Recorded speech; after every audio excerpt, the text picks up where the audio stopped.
Let's learn about collisions in games. So collisions are really important. This is when one thing touches another, and this happens quite a lot in a game. So we've got a simple example here that the farmer wants to collect the eggs. So the farmer's going to move and the farmer's going to touch the eggs. And so that's a good collision. So when the farmer touches the eggs, some things are going to happen. But you can have bad collisions as well. So the chickens are trying to protect their eggs and they're going to come after the farmer. So if the chickens touch the farmer, that's a collision as well, and something bad's going to happen. So let's have a look.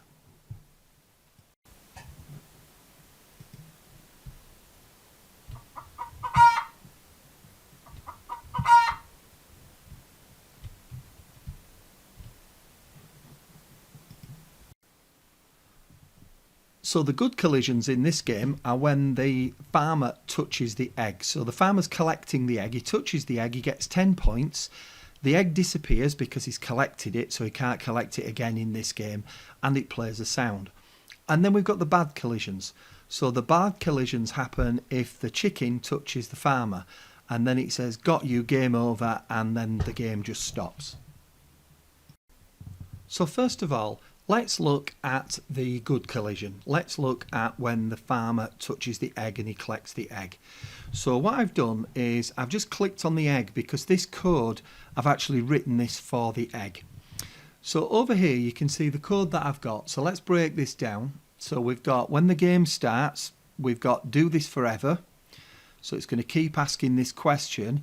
If you're touching the farmer, then hide. So the egg disappears. If you're touching the farmer, the egg hides. We change the score by 10 and then we play a chicken sound. So in order to do this, we've got a separate video on scores. So I'll show that in a different video. Won't go into scores too much now. We've already gone through how to get sounds. So we play the chicken sound. So what we need to do is we need to sort of break down how we've made this. So we've gone to events and we've got the green flag. And then we've gone to control and we've got a forever. So forever is a kind of repetition, it's a loop, because we keep asking that same question again and again and again. So if we look over here, then what we've got in here is we've got an if block. So this is what we call selection, isn't it? If this happens, if something's happening, then we need to do something. So what I've done is I've said if you're touching the farmer, so this touching the farmer is part of sensing over here. The top one says touching mouse pointer, but because I've got this farmer on the screen and I've called him farmer, so I've changed his name to farmer there. Let's go back to the egg. Then when I go to the mouse pointer, I can move it down to touching farmer. Okay, so I'll just get rid of that and use the one that I've got. So if you're touching the farmer, I want him to hide. Now this is really important. It's going to hide. And then I'm going to use this one called variables. So I'll go into this. There's a separate video on variables about live scores and timers. So I'm going to change the score by 10. So the score's going to go up by 10. And then I'm going to start sound chicken sound. So it's going to play the chicken sound. So that's in sound. That's nice and easy over there. Now the important thing is this has all got to go in a forever loop. If it doesn't go in the forever loop, then it won't work. Because you've got to be asking this question all the time. Is the farmer touching the egg? Is the farmer touching the egg? And if it isn't, it won't work. So you've got to have that in a forever loop like that. So that's the first piece of code. Now what I've done is I've made one egg and I've put the egg on the screen. And then what I need to do is duplicate this. So when I've got one egg working perfectly, then I can duplicate it. So I've added this second code. And then if you look at this, so when the game starts, it says where this egg goes to, so that will be different for every egg. And it says show. So if I don't have show at the start, when the game starts, then I want to make that egg invisible. So if somebody plays it and it hides the egg, when we play the game again, we've got to show the egg again. So that's really important to make sure that we show the egg. And then at the start of the game I've set the score to 0, but we won't really bother about that. So it's important to remember if you're collecting things, yes, make them hide when you touch them, but when you reset the game to start it again, make sure that you show them the next time. So in the same game we can have bad collisions as well. So in this instance, if the chickens catch up with the farmer, then the game stops. It says got you, game over. So if you look at the code over here, you will see that on this code, then this is how we do it. Just very similar. So when the game starts, we use the forever loop. So we keep asking the question, is it touching the farmer? Remember, if we miss this out, then it will only ask the question once. So the forever loop's really important. So if touching farmer, so I'll put that in there. So the touching comes from the sensing, just like before. I've got if touching mouse pointer. And then because we've already got the farmer on the list, we just choose that from the list like that. And then it says got you for 2 seconds, and then stop all finishes the game. So there are other things we could do here. We could play sounds and all sorts of other things. So I'm going to show you some other examples of some collisions in some other games as well. This is another collecting game, and you'll see that when the dog goes round, the dog has got to go over these bones, and the bones all look the same. Actually, you go over a bone, the bone disappears, but you'll notice that the score goes up by 1 when I touch 63, but if I go over 36, then I lose a point. And that's because I'll just stop this game. That is because what I'm doing is I am trying to collect bones that are multiples of 7.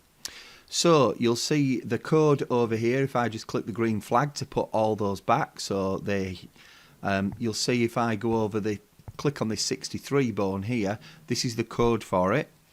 So you'll see that yet again we've got if touching dog 1. So this is the code for the bone, by the way, not for the dog.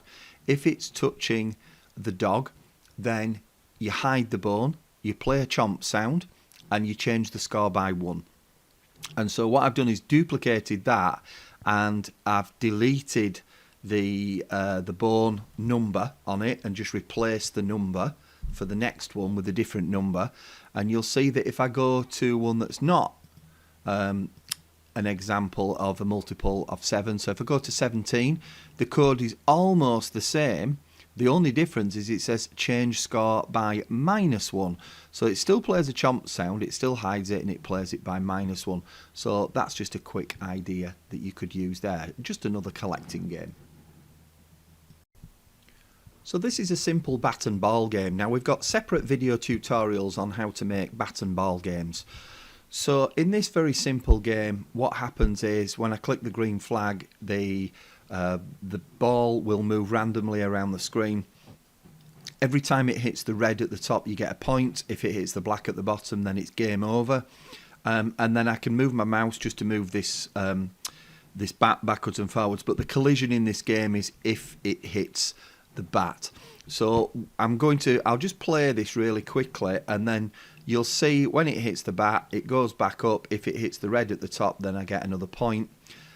We've got a separate tutorial for how to set this up because it is a bit more tricky, it is a bit more complicated to do this. A simple collecting game is the easiest collision to do. Okay, so that's that example. Here's another collision game, and what I've done this time is I've based it on a healthy eating theme. So I've got this little character at the bottom that I can just move from side to side. So I can just make them move from side to side, and what they've got to do is they've got to collect the healthy foods. So you can see at the bottom that I've got an apple and a strawberry, which are healthy foods, and I've got a pizza and some cheesy crisps and then a burger. And then what happens is if I click this button, they're going to fall down the screen, and then if I go on the healthy foods, I get points, and I lose points if I go on the unhealthy foods. So I've set it at the moment so that I've only got 10 seconds, so you'll notice this time runs out. If I just press it again, it starts counting down straight away. So if we look at some of the code on here, let's look at what happens if you touch something good. So I'll go to the apple. So what happens is the bit that we're looking at really is this bit where it says if touching the dude. So it's inside a forever loop. So this I've got a separate tutorial on cloning, because what happens is you get more than one apple falling down the screen. So if you want to see how to make this game, then if you go and look at cloning, that will give you a lot of help. But at the moment, I just want to concentrate on the collision. So I've got, again, if touching dude, so I've called this character dude here. The pizza is going to hide, the apple's going to hide. Remember, I'm coding the apple here. And it's going to play a sound chomp until the sound's finished. And then my health is going to go up by 5. It says change health by 5.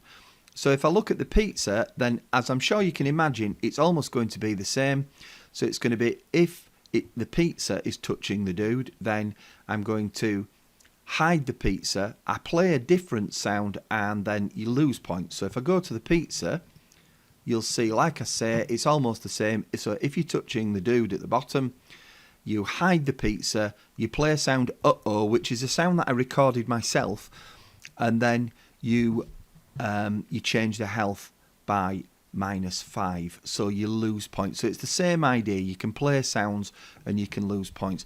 So as I say, if you want more details of how to actually make a game where lots of things are falling down the screen and you're collecting them, have a look at cloning, and that will show you how to do that. So finally, let's quickly look at shooting games. Now, we've got a separate tutorial all about making shooting games. And what you'll see here is I've got a very basic shooting game and I've put one alien on. It's always a good idea to make just one. If you want to put lots of aliens on, put one on and make sure it works properly before you start putting more on. So I've put my alien on here. So if I click on my alien, that's my NPC, my non-playable character. So it moves on its own. We're not bothered about moving at the moment. That's a separate tutorial. So here we want to know what happens if it gets hit. So if we look at the code over here, very similar to what we've looked at before, if it's touching the laser, so we've got one called the rocket laser, so if it touches the laser that's fired at it, then we play a sound and we hide it, so this disappears. So if I try and hit it, oh, well done, right, hit it straight away, quite pleased with that. You'll see it plays a sound and then it disappears. Now, of course, what we can also do is we could be hit by the alien as well because it's firing back. So here you see we've got this this rocket and the alien is shooting back, and if the alien actually hits us, oh, it's just missed, but if the alien actually hits us, then we've got this code over here. So if the rocket is touching the enemy laser, so remember we're coding the rocket, then we switch costume to rocket hit. And then we stop all the code, so you don't get any more lives in this. It's one life. If you get hit, it's game over.